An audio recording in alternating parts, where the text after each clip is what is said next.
Greetings, weirdos and wonder lovers, to your now fourth season, first episode of the Amalga Files.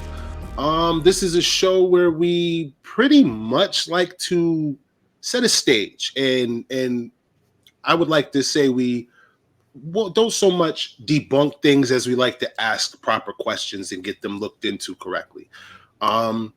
And that's our job. That's kind of what we do. We do the research. We get together. We pose the questions. We ask them. We kick them around. We hope that we have an audience to do that with. This is the Amalga Files. I'm the boy wonderful Ian Wallace. We're going to have introductions, starting with my other host of the show. I'm your friendly neighborhood, Shelby Croto. And I am Jon Luce. All right. Now, it's been, I don't know, about 8 months since our last show. We have covered a wide range of topics. We do have new hosts. Obviously, this is Jon Luce's first time as a co-host on the show. Shout out to Sarah White and Christopher White as well, who are not attending this show, but we'll obviously be seeing them later on in the season as well. This show, we are talking about America the Beautiful. Obviously, the way that this show was, the way the question to the show was posed was, what is the view of Americans as it relates to the world stage? Not so much in our own home and what we all think of each other, because I pretty much remember at almost every Super Bowl and football game I've ever been to, we've been pretty versed in letting each other know in public how we feel about each other. But how does the rest of the world feel about us? And what is their view on us and why? Normally, when we get into these things, that we kind of got all the introductions, everything out the way. When I like to get into something like this, I like to start off with some questions. I got a lot of questions. We always got a lot of questions. More questions than answers sometimes. Normally we like to come into these projects with the answers for you, or at least the right kind of questions to lead the answers for you. In this one, this particular subject, I feel like the questions abound. As you learn and as you peel away the layers of this onion, the question there's just more questions. So, good luck in getting you some answers, because I still haven't gotten any. But we're working. As you can see, we're all here hard to working on it. But getting into our first question, as a citizen of arguably the best country in the free world, do you feel like we are the greatest country in the world? And if you do, why?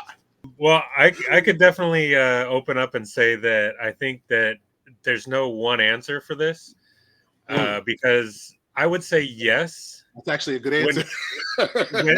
When compared to other places, yes, there are a lot of positives, and there's a lot of things that are considered great and make it the greatest. There's opportunities for everyone.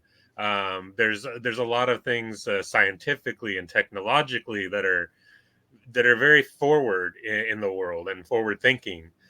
But then there's a lot of stuff that's not so great, and I think that's what diminishes and makes it hard for a lot of people to say it is the greatest. Okay, fair enough assessment. Shelby, what do you think? So I definitely like what Jon had touched on, where yes, there are so many things that make America great, but there are so many almost like hidden underbelly things that make it like ugly and disgusting. For me personally, as someone who not only served our country but became disabled at 23 because of it, I've personally witnessed firsthand how our country would rather idolize veterans and troops rather than actually supporting them. And veterans are some of the highest suicide rates like in the country. But yet, rather than doing something about it and letting the soldiers express their mental health, especially in the military aspect, you're belittled and degraded for asking for help, which is such a crazy thing, obviously, looking from the outside. I can imagine. I would have to say I'm kind of on that line Jon Luce kind of pointed out. I feel like the idea I feel like the idea of this country, of what it's supposed to be, is the greatest, is probably the greatest ideal you can have for any place on earth. If we're being honest, freedom, the will to be able to pursue in the game, education, health, protected sovereign borders. All of those things are things anyone in the world, anyone, anywhere would want. And I do know that there are places in the world where people do not want those things. They want things ran and I guess guided in a way where those freedoms are suspended, because too much freedom in some places ain't great. And I get that too. And I've seen, the consequence. We've all, as a population of human beings, have seen the consequences of some of this throughout the world. So it's a very heavy coin to flip, and either side there's a lot to look at. So I gotta say I'm right on that line where I believe what this country is supposed to be, idealistically, in fact, does make it the greatest place you would ever want to live. So I guess that does pretty good for our first question. My second question: if you had to join the United Nations as an ambassador for this country, what's one issue you feel like needs to be addressed on the world stage? Like, okay, you have just been promoted tomorrow to the guy. You're the guy who tells the guy what to do to go out there. You're the person who decides what issues are going to be talked about in front of the United Nations. Understanding this country the way that you do, as a part of its, its overall, and I'm talking South America, everything bordering and close by, knowing what this country encompasses and being a part of it, and you're speaking for it. What's one of the first things like that you that you feel like, because you have this position, you got to be like, all right, let's go, hold up, rest of the world, let's get this straight off the, right off the top. What would be your first issue that you would want to discuss on the world stage? I think personally, it would definitely have to be in the healthcare, and not just medical, but as Shelby actually said earlier, mental healthcare as well, because we are lacking. That's where we really are bad, is healthcare. There's so many other countries that provide phenomenal healthcare for free. Yes. Well, exactly. I throw that out there. Yeah, that's what I mean. Not just pay through the nose healthcare. I was just thinking about my last insurance bill. For free, they give you. Yeah. Oh, yeah, my tooth is still aching. So, healthcare, but to encompass mental health care, because we're not the only ones that lack in that department. Mm-hmm. I think as a world, being in that it would be a UN topic and other nations, I think that all of that should be encompassed, because healthcare, your mind is your body. They go together. You cannot treat one without the other. There's, due to like Shelby said, if you're somebody that's been in service and they're hurt, that's a huge mental toll. If you're just a regular average Joe, just going through, like me and my toothache, is something that's a mental anguish on a daily basis. When is it going to get fixed? Why are we not fixing it now? When will we, you're constantly sweating over these things. And how am I going to pay for that when I live check to check? And I could break a leg, and who's going to pay for that?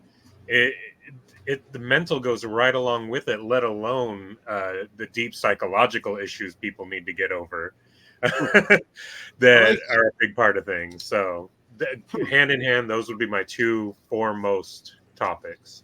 All right. Shelby, what do you got? So my first order of business, and I feel like the most important order of business, is if you do not have a degree, experience, or history to back up your opinion, you should not be speaking on matters that do not pertain to you.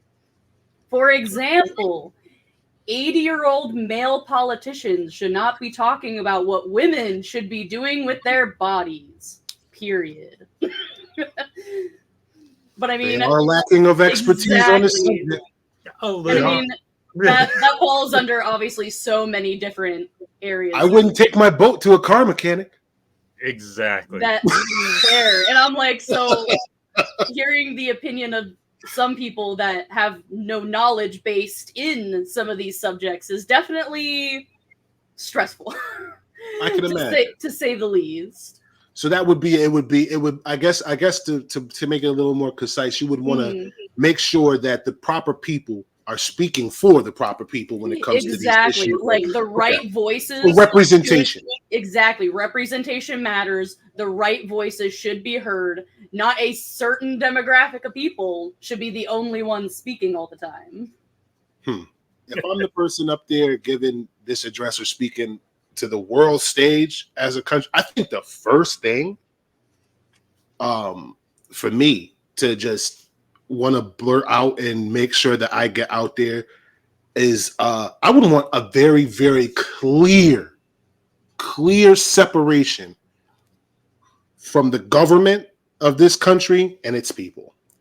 I want those two things to be how North and South poles separate. I want the entirety of the world to be in between those two things before one question gets asked about the other, because I think accountability would be would be the first thing I'd want to talk about. So that would be the reason why I would want that. I would want the government and the people separated so that I could speak to the rest of the world about accountability for this country. Because I think that's the only way we could do it and not go to war, honestly. If I'm keeping it in a buck, I think this is the only way that we can calmly and rationally have this conversation without some type of nuclear deterrent. Because I think it would one way or another lead to that. Just because there's some things you can't discuss. And for my third and final question, if you rule the world, I like this question. If you rule the world, what are a few things you change about the United States, if anything? Okay, well, I'd like to comment about what I was saying earlier that actually we all were kind of saying. If I were to rule it, I would change about, like I said, mental health, because I think a lot of the things that keep us stuck, like you said, Ian, the people that want it to be the way it was, that has a lot to do with mental and what they call generational trauma. A lot of people think tradition is something, we have to uphold tradition, when really it's generational trauma, if you ask me. And you know what? It's tough. I'm gonna go ahead and support that very heavily, because I don't think people realize what a heavy part of this psyche, tradition and family, like how much a lot of your preconceived notions about the world before you're taught anything come from inside your household. So I definitely that one really, I don't know, got me down to the bone. I like that. It doesn't matter race, religion, sexual orientation, all of this. People, like I said earlier, are scared to be who they are, period, because of what other people's traditions are. Not traditional marriage, not traditional religions, not traditional, anything, because, this isn't our traditional neighborhood. This isn't our traditional. Everybody puts such a high emphasis on what traditions are, when really they're just forced into a different type of grooming, no matter what it is. You're going to be this way, including the pledge, like you said. It's teaching people of all different religions, this is how our country's run, under God. Why? And you know what? The thing about that becomes interesting is you start to, and even wanting to get away from following those traditions, you start to ask, whose traditions are these, and why are they traditions?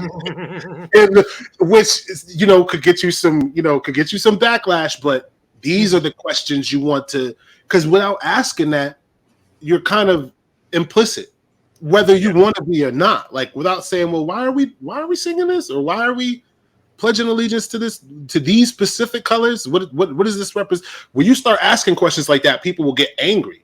And they don't understand, like, well, okay, that's a good question.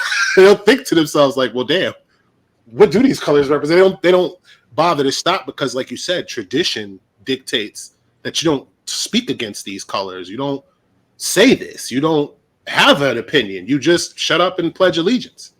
And that's deep. That is very deep, because I feel like a lot of the issues that we run into as it relates to communication or ignorance comes or stems from that. Stems from we don't talk about it. So if you do, you're ostracized or you're automatically blackballed because you're even bringing it up, and and that's uncouth. You're not supposed to do that. And I like that. I think that's a very big part of what the problem is. And I think if we do some fine tuning there, we might, come to some solutions, I believe. So good. Yeah, that's a good one.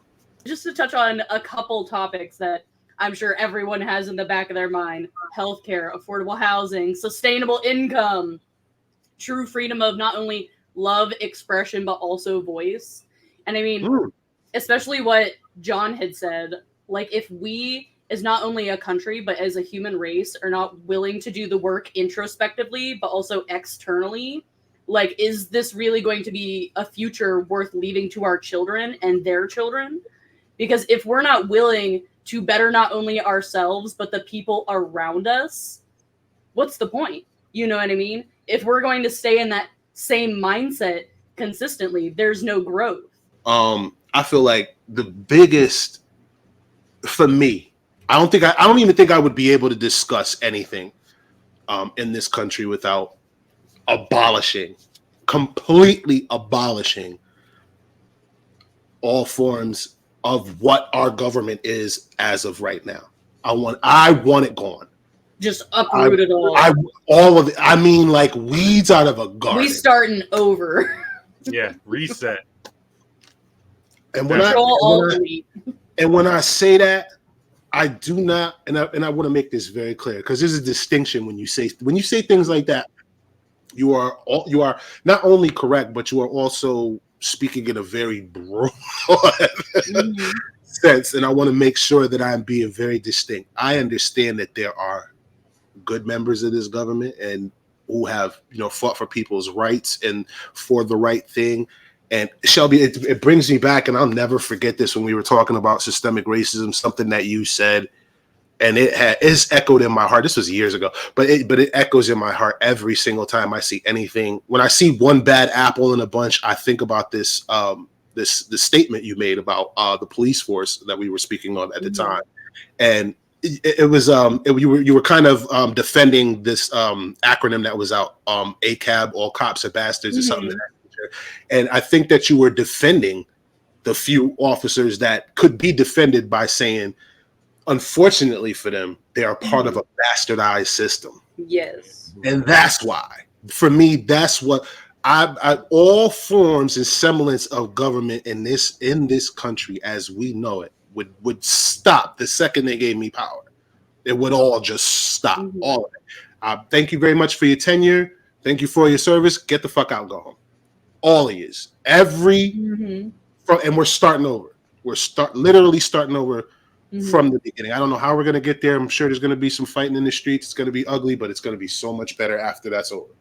Because I believe that would be, I couldn't as a leader represent this country knowing what and who we are. I'm sorry, I could not. Could you imagine walking into that office with all of the debt and paperwork? No, I don't want any of that.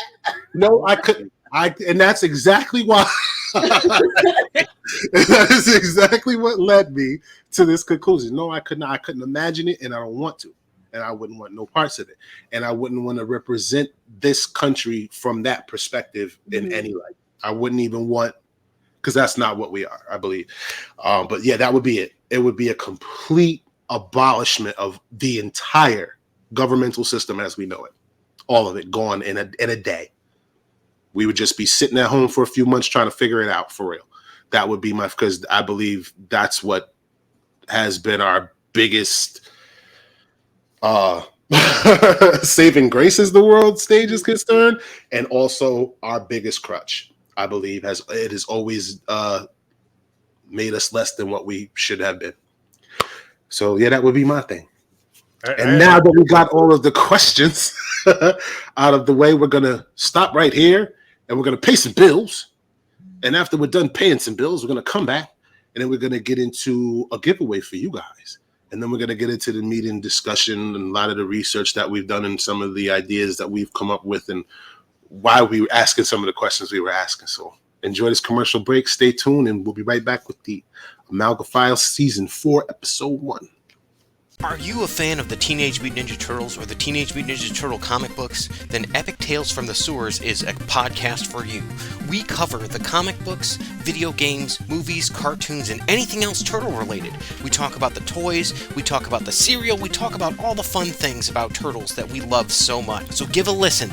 You can find us on iTunes, Google Podcast, Spotify, iHeartRadio, and more. Check out Epic Tales from the Sewers, part of the Epic Airways Podcast Network. Give a listen, dudes. Cowabunga is this podcast for you.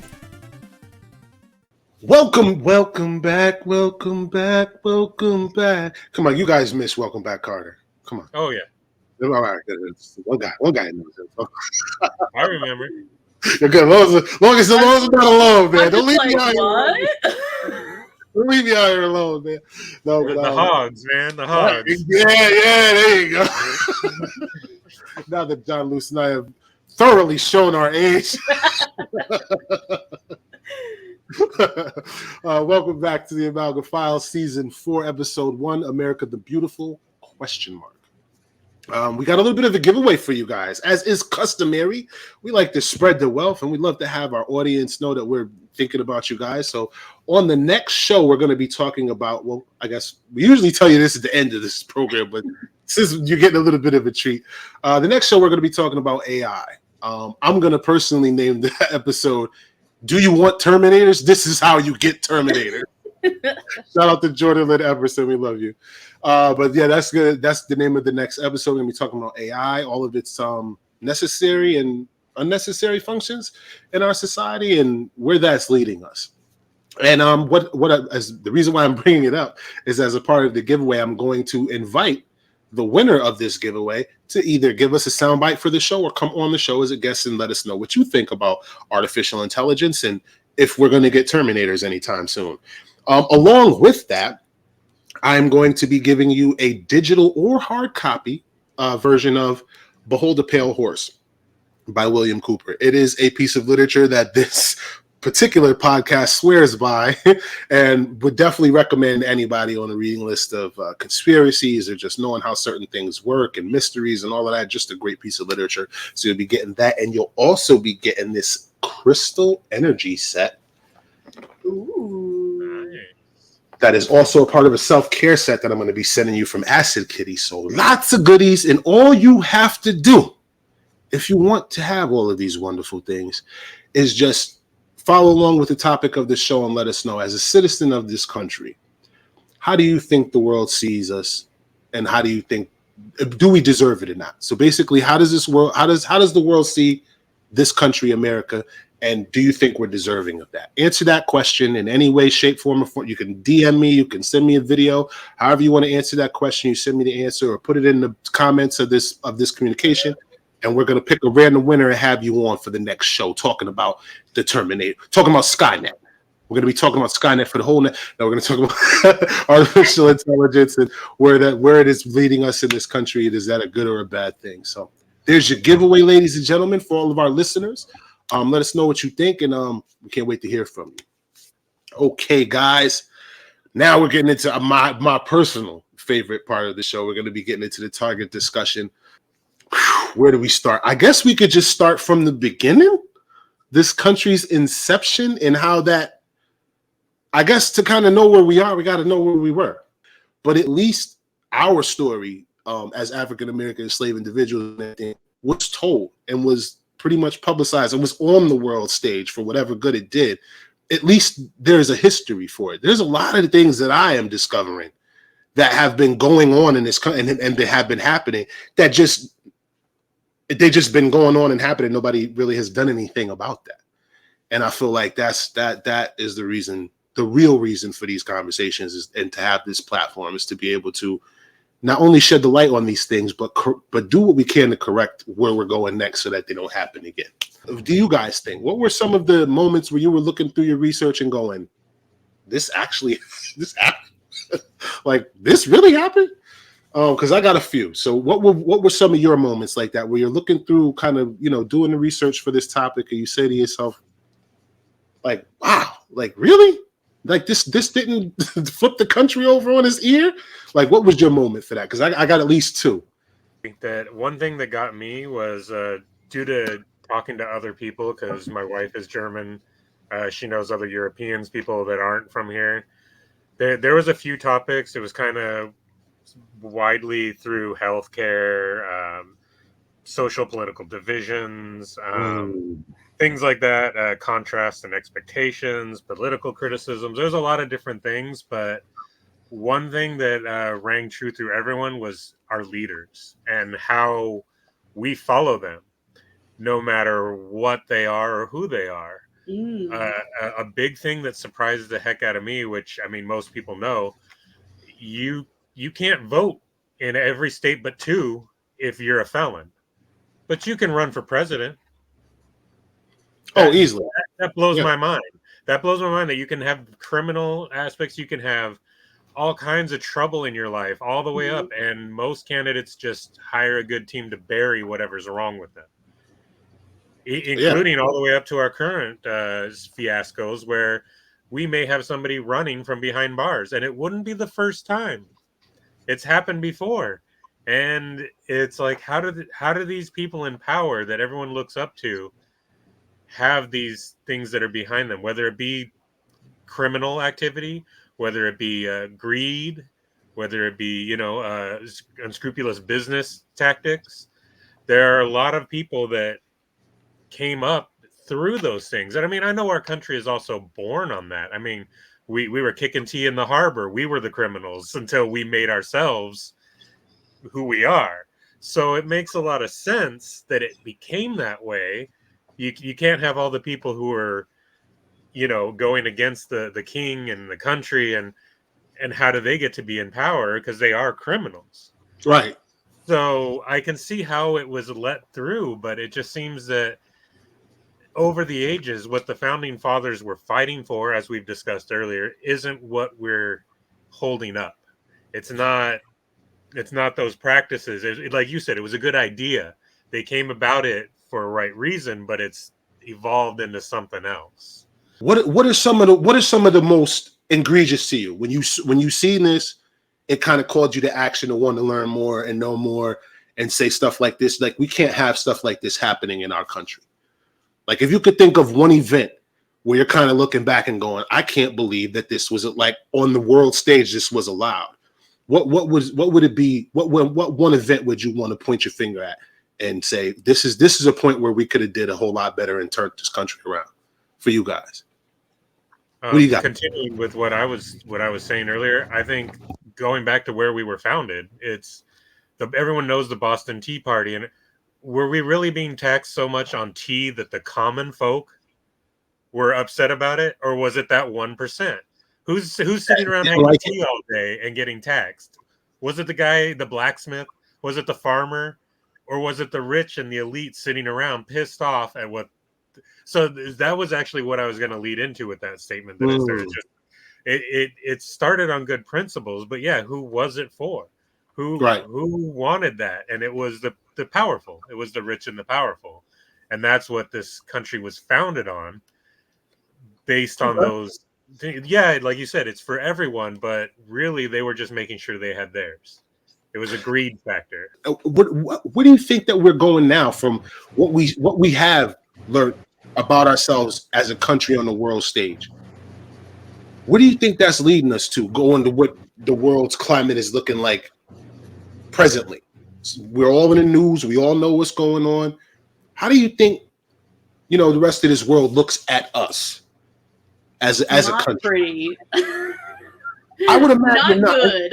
As a matter of fact, I know I asked Jon Luce specifically because you just recently spent some time out of the country, so I'm sure you have a lot more fresh perspective. All of us have, seen different cultures and been to different places, but you have literally just been out of the country recently. So I'm sure that there's a lot fresher of a take for you, being an American, kind of being assimilated in another country, and then kind of just, you just walked in the party, so everybody's kind of looking at you, see what you got on, see who you came with. So that kind of thing. How did it feel being that guy? And what kind of, reception did you get? Or do you feel like you got as an American citizen? It's weird because despite what we are considered as a country, as individuals, we're still kind of glamorized. It's still the big country. It's still like, oh, he's American. It's if I were to go to Germany, it's easier to get a job as an American.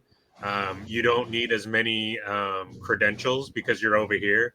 So you can just come in and be like, oh, yes, I ran the Fortune 500. And they'll be like, okay, he's American. It's weird.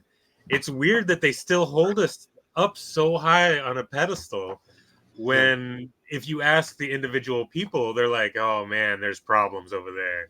There's so many things. And they still kind of have high regards for that, especially as an artist. As an artist, tattooing, anything like that it would be so easy for me to go around and get a job and do business as an artist because they'd look up to me being from the land of opportunity and, oh, he's experienced doing his own business. And when really it's a struggle, as we all know. It's not as glamorous as they think it is. Hence the question mark after the beautiful in the title.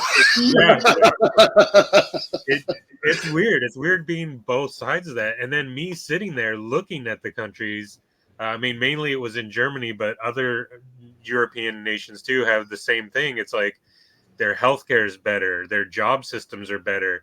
They don't have like the welfare or the assistance that is barely enough to keep going, but that's what you're living off of. They really help you and they get you jobs and they get you placement and they get so many things that this country's lacking. That were benefits to me. The cost of living was ridiculously low. I mean, it wasn't a major city, but so many things were so much better, quote unquote, when I was over there that it was, to me, it was enchanting. Yet they think I'm enchanting because I'm from America. So it was quite a contradiction. It was really weird. It was really weird. And Shelby, with you having a military background, I'm sure that you have engaged and encountered many other cultures and many other people. What was your sense of, obviously you were a little bit younger at that time. What was your overall sense? Did you feel the same thing Jon was talking about, where it was like there was this glamorization or this pedestal that you were put on, or did you get a different reception? So for me, going into the military, obviously I lived in bumfuck Ohio like my entire life. So then even just going to a different state, I was like, wow, this is like so different, so new. And then meeting people not only from like different states, different countries, people coming in to get their citizenship. You definitely meet people from so many different walks of life. And it's interesting because like obviously signing in, like essentially signing your life away at such like a young age. And then seeing other people who also have this as a need. I feel like more people that join the military, it's something that they need and it's not something they actually want. Because especially with my own personal experience and obviously some other people I know, don't come at me, people, but the military is a little misleading when obviously having you sign in, it's not all what they make it out to be. They very much glamorize the military and make it seem like such a fun thing, enjoyable experience. And then you get there and you're like, wait, I'm being paid below minimum wage and I have to share 100-foot room with another person while I'm being mentally, physically, and emotionally abused by predators who are allowed to have power. And having that inside of our country is already such a toxic environment, but especially an environment that is supposed to stand for freedom. You know what I mean? Like the world's freedom too. Exactly, the world's freedom. Like people, again, they idolize and they glamorize the military because they're like, oh, these are the people that are out there fighting for our freedom. But then when you actually get in there and you see that it's sometimes more dirtier than like other parts, like the dirt goes deep in the military. I can only imagine. I'm like, and of course, once some people have power, some people use that to their advantage. And it's a sad thing that some people will get slaps on the wrist for doing horrendous crimes in the military because the military judicial system is a lot different than regular American judicial system. What made when you guys started doing this topic and doing this research, what was your true mirror moment at that point when you saw it? Was there any time that you saw anything where you could really relate? For me, it was Timothy McVeigh and it was COINTELPRO in a general sense. For me, those two things just really, I don't know, stood out on top of the rest of the paper and stuff that I was viewing. It just kind of stood out, and it just made me go, wow, like we had a chance to kind of really take a look at where we're at, where we're going, what's going on, and we ignored it.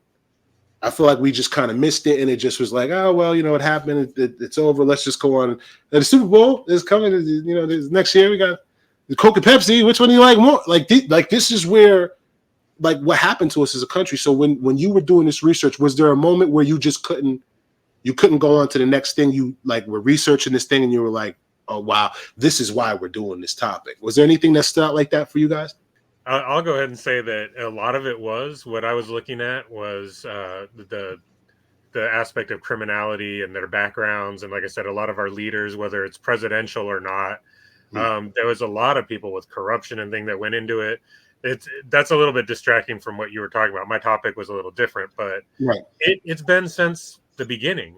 It's not changed, and it's only getting worse. Like you said, it mirrors what you're saying, even though the topic was different.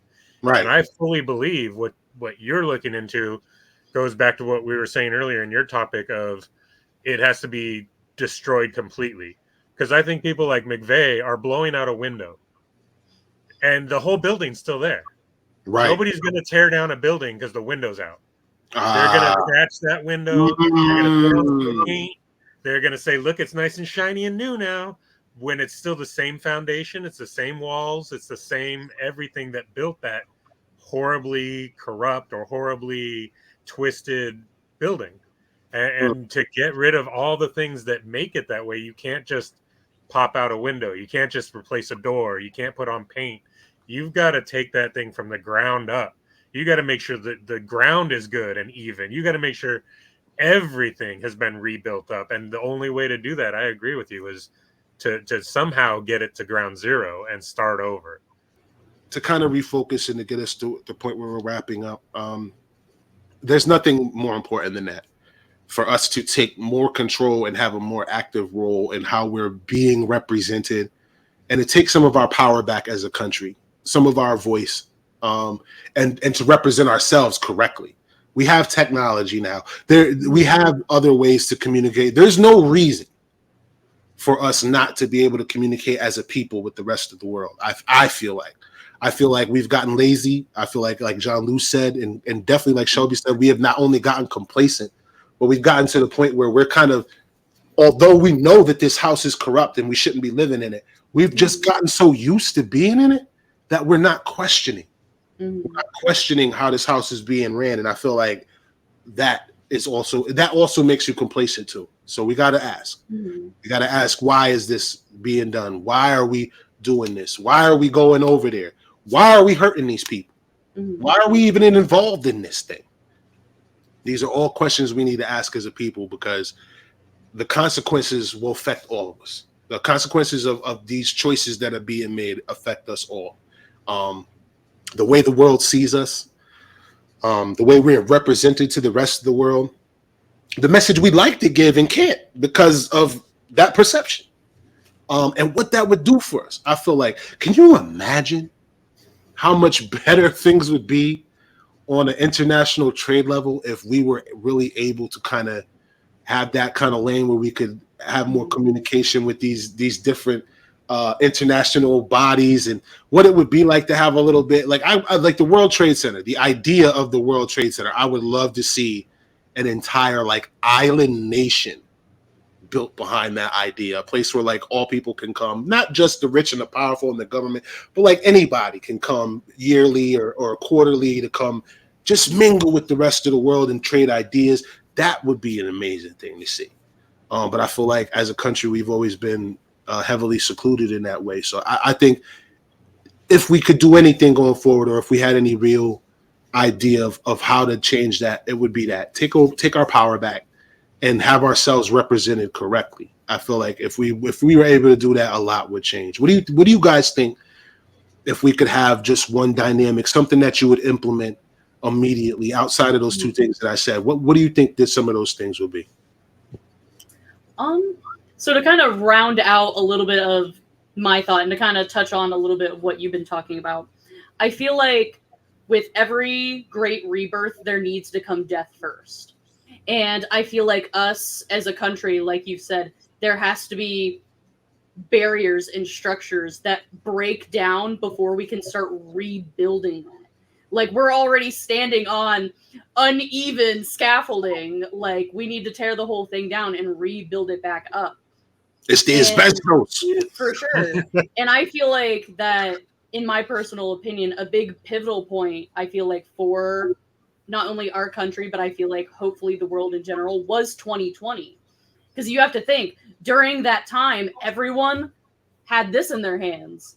And I'm like, that was really a chance for us not only to look at the people in our own homes, but a chance for a lot of people to reach out and like really look at other people in the world, because we had nothing else to do.